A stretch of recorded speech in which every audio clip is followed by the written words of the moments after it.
Good morning student. Today let's discuss the next topic, that means how did Newton guess the inverse square law. इसमें बेटा हमने पढ़ना है Kepler's law first, law 2 and law 3. ठीक है बेटा, सबसे पहले मैं बताऊंगा कि 4073 से 5073 तक, मतलब इन द अर्लियर 5072 तक लोग क्या मानते थे कि अर्थ क्या है, सेंटर है और बाकी प्लैनेट्स क्या करते हैं, उसके आसपास मूव करते हैं. इवन सन भी अर्थ के आसपास मूव करता है. बट केपलर नाम का एक साइंटिस्ट आया, उन्होंने बताया कि ऐसा नहीं है. ठीक है बेटा, और उन्होंने क्या बताया था कि अर्थ, ये देखो, in earlier scientist regarding the earth is the centre of universe in 1533 the polish astronomers, जिनका नाम कोपरनिकस था, मतलब जिनके नेम पे इसका नेम दिया गया बाद में केपलर. ठीक है, suggested that the earth and other planet revolve in a circular orbit. इन्होंने, केपलर ने क्या बोला कि अर्थ और दूसरे प्लैनेट्स है वो किस में मूव करते हैं, एक सर्कुलर ऑर्बिट में मूव करते हैं. ठीक है बेटा, उसके बाद नेक्स्ट कुछ और साइंटिस्ट आए over a period of 20 year.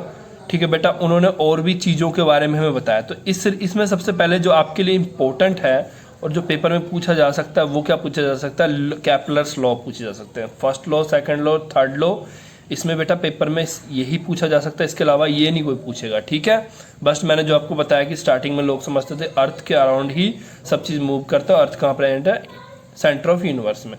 तो फर्स्ट लॉ क्या कहता है कि all planet move in electrical orbit with the sun at the end of the focal point. मतलब क्या है बेटा कि सन एक पोजीशन पे प्रेजेंट है, जैसे मान लो इस पोजीशन पे, और बाकी प्लैनेट्स कहाँ मूव कर रहे हैं, एक सर्कुलर ऑर्बिट में. और मतलब काफ़ी हद तक इन्होंने सही बताया था उस टाइम भी. और इसके बाद इन्होंने क्या बोला कि line joining the planet and the sun sweep equal areas interval at time. मतलब क्या बोल रहे हैं कि उन्होंने एक चीज़ और बोला था कि ये जो बेटा एक रिंग है, ठीक है बेटा, इस रिंग में क्या है कि आप किसी तरफ से भी अगर, इसमें क्या कर रहे हैं बेटा, किसी तरफ से भी अगर डिस्टेंस आप देखोगे तो उन्होंने क्या बोला कि विद रिस्पेक्ट टू टाइम, यहाँ देख लो, यहाँ देख लो, यहाँ देख लो, यहाँ देख लो, सन से क्या डिस्टेंस होगा, इक्वल डिस्टेंस होगा. उन्होंने वो ये बोला था उस टाइम कि line joining the planet and the sun sweep equal area in equal interval of time. Thus if the time of interval A B, मान लो ए बी कोई टाइम ऑफ इंटरवल है, ये वाला टाइम इंटरवल ए बी है. ठीक है बेटा, ए बी डिस्टेंस है टाइम टी पे है. ठीक है, if the time interval, if the time of travel from A to B at the same at the C to D. मतलब वो क्या बोल रहे हैं, उनका क्या कहना था कि अगर चाहे ए से बी चल जाओ, चाहे सी से डी चल जाओ, टाइम कितना लगेगा, बराबर लगेगा. ठीक है, then the area of O A B and C O D equal. उन्होंने एक ये भी बोला कि एरिया ऑफ चाहे ओ ए बी, ये वाला पोर्शन ले लो, चाहे ये वाला पोर्शन ले लो, ये भी क्या होगा, इक्वल होगा. ठीक है बेटा, तो ये उनके लॉ है कि अब हौली हौली इनको भी बाद में मॉडिफाई किया गया, न्यूटन ने किया था. ठीक है, तो इसके बाद थर्ड लॉ क्या है इसका, थर्ड लॉ में मेन जो होता है बेटा, ये फॉर्मूला याद रखने वाला होता है. ये आपको एज इट इज ही याद करना पड़ेगा कि square of the orbital period. हमने क्या करना है, square of the orbital period, मतलब इसका स्क्वायर ऑफ एनी प्लैनेट क्या होता है, वो प्रोपोर्शनल होता है किसका, cube of the semi major axis R of the elliptical axis. ये डेफिनेशन ध्यान से सुनो दोबारा, square of the orbital period T. ठीक है बेटा, square of the orbital period T, मतलब इसका स्क्वायर ऑफ एनी प्लैनेट किसके प्रोपोर्शनल होगा, प्रोपोर्शनल बेटा इसको कहते हैं. ठीक है, प्रोपोर्शनल होगा किसके, cube of the semi major axis R of the elliptical axis. ठीक है बेटा, तो ये इसका, ये जो लिखा है डेफिनेशन, इसको हमने ऐसे लिखा है बेटा, इसको ऐसे लिखते हैं, यही होता है केपलर थर्ड लॉ है. और याद रखना R cube upon T square इसमें कांस्टेंट है.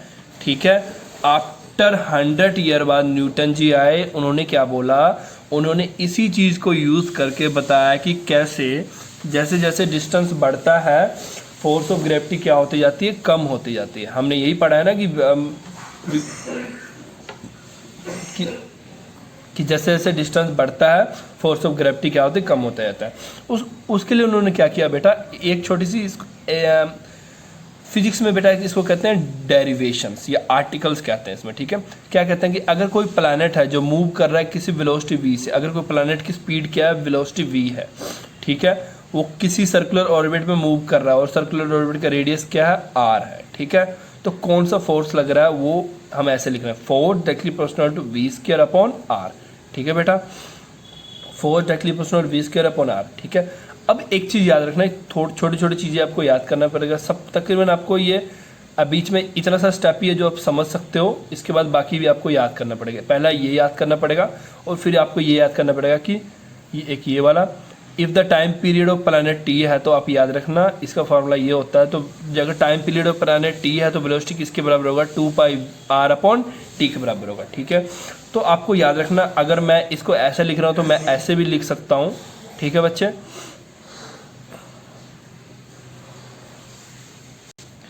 इसके बाद बच्चे आपको एक ये स्टेप भी लर्न करना पड़ेगा। ठीक है बेटा, ये तो एज इट इज़ लर्न करना पड़ेगा, इसमें मैं कुछ नहीं आपकी हेल्प कर सकता हूँ। ठीक है, तो और पर ये आपने तभी करना है लर्न अगर आपको एग्ज़ाम में पूछा जाए कि, वैसे तो मैं रियलिटी में बताऊँ तो आपको जो मेनली एग्ज़ाम में पूछा जाएगा ये 3 लॉस पूछे जा सकते हैं। ये मैं आपको जस्ट अंडरस्टैंडिंग के लिए बता रहा हूँ कि 100 ईयर बाद जब न्यूटन आए थे तो आपको अगर पूछा जाएगा तो ऐसे पूछा जाएगा कि हाउ न्यूटन प्रूफ कि डिस्टेंस के साथ फोर्स ऑफ ग्रेविटी कम होता। अगर ऐसा आ जाए क्वेश्चन तब आपने ये करके दिखाना है, अदरवाइज नहीं। तो ये अगर क्वेश्चन बन के आएगा तो करना है, तो इसके लिए आपको बेटा लर्न तो ये चीज़ें करने पड़ेंगे, एक ये वाला स्टेप, ये वाला स्टेप, ये वाला स्टेप। इसके बाद बेटा जो है कुछ मैं बता सकता हूँ, देखो कैसे। इसके बाद क्या करना है, इसको r से मल्टीप्लाई करना है, r से ही डिवाइड करना है। जब ये ऐसे करोगे तो आपके पास ये आ जाएगा ना, r से अपने मल्टीप्लाई किया तो ये r क्यूब हो गया, r से डिवाइड करेंगे तो ये क्या rt स्क्वायर आ गया। ठीक है, और एक चीज़ आपको ये चीज़ पता होगा, पीछे से मैंने बताया था r cube upon T square constant होता है, ये यहाँ से पता लग रहा है ना, कांस्टेंट होता है। अगर कांस्टेंट का मतलब होता है 1, ठीक है, तो ये आ गया 1, यानी कि वी स्क्वायर किसके बराबर हो गया, 1 upon R square.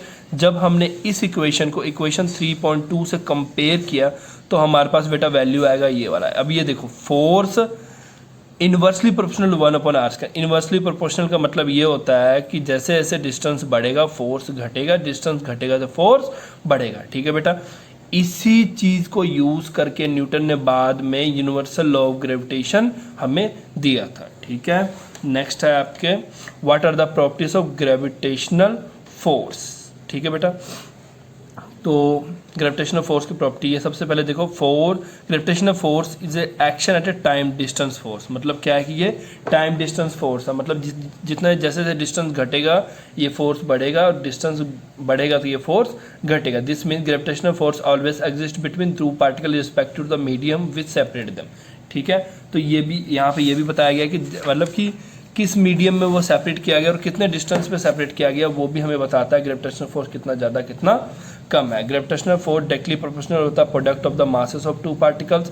Gravitational force inversely proportional होता है square of the distance of square. ठीक है, तो अगर कभी क्वेश्चन आ जाए what are the properties of gravitational force, तो इसमें आपने ये करना है। ओके बेटा, नेक्स्ट है यूनिट ऑफ ग्रेविटेशनल कांस्टेंट। इसमें बेटा आपको का पूरा करने की जरूरत नहीं है, ऐसा यूनिट ऑफ ग्रेविटेशनल कांस्टेंट ये होता है। ठीक है, तो आपने सिर्फ इतना ही करना है। ओके, बाकी आपको ये कैसे आया क्यों आया वो सब करने की नीड नहीं है। ओके, जहाँ जहाँ यूनिट पूछेंगे तो आपने ये लिख देना है। ठीक है, आपको यूनिट के बारे में पता लग क्वेश्चन आ सकता है 1 नंबर में। ओके, नेक्स्ट है बेटा कि what is the value of gravitational constant जी, ये भी आ सकता है आपको 1 नंबर में। तो याद रखना ग्रेविटेशनल कांस्टेंट की वैल्यू जो होती है, तो इसमें बेटा अगर ग्रेविटेशनल फोर्स की वैल्यू पूछें क्या करेंगे, एफ किसके बराबर होता है, जी m1 m2 r स्क्वायर के बराबर होता है। ठीक है, हमने क्या किया, जी इधर लिख लिया, एफ इधर लिख लिया, लिख सकते हैं, कोई प्रॉब्लम नहीं है, आप इधर इधर कर सकते हो। ठीक है, जब आपने चेंज किया तो जब चेंज करोगे तो एक चीज़ याद रखना, क्योंकि मैंने इसको इस तरफ भेजा, इसको इस तरफ भेजा, तो ये पलट गया। ये आपको करना आता होगा क्योंकि मैथ का स्टूडेंट हो आप। ठीक है, तो नहीं, अगर किसी बच्चे को ना पता लगे ये मैंने कैसे किया है, यहाँ से ये नीचे कैसे आ गया, तो मेरे से पूछ लेना लेक्चर में। ठीक है, मैं बता दूंगा आपको। इसके बाद मान लो कि m1 m2 किसके बराबर है, 1 यूनिट के बराबर है, यानी कि m1 बराबर है m2 के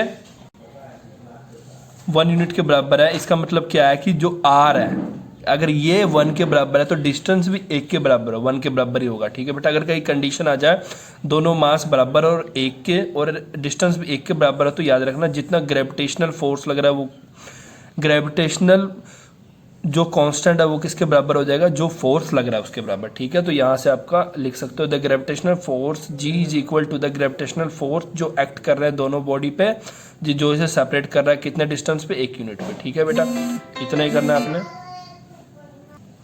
इसके बाद ये वाले करने की ज़रूरत नहीं है, बस वो ऊपर वाला ही सेम है। ठीक है, ये वाला कर लो, ये वाला कर लो, आंसर सेम है। ठीक है, ये किलोमीटर में डिस्टेंस के बारे में बताया गया। ओके, ये नहीं करना है आपने। इसके बाद है why G is called universal constant. ये बेटा आपको शायद याद होगा, हमने पीछे भी किया था। ठीक है, ठीक है बेटा, हमने पीछे भी किया था, याद है ना, कि वो डिपेंड नहीं करता है कोई चीज़ कितना बड़ा है छोटा है। ठीक है, वो हर चीज़ पे लगता है, वो ऑल यूनिवर्स में प्रेजेंट है। तो ठीक है बेटा, तो ये करने की ज़रूरत नहीं है। ठीक है, तो इसके नेक्स्ट लेक्चर में हमने बेटा क्या करना है कि how the value of G determine experimentally, मतलब कैसे अब ग्रेविटेशनल कांस्टेंट को, अगर मैंने इतना बोल तो दिया, बट अब इसे निकालोगे कैसे।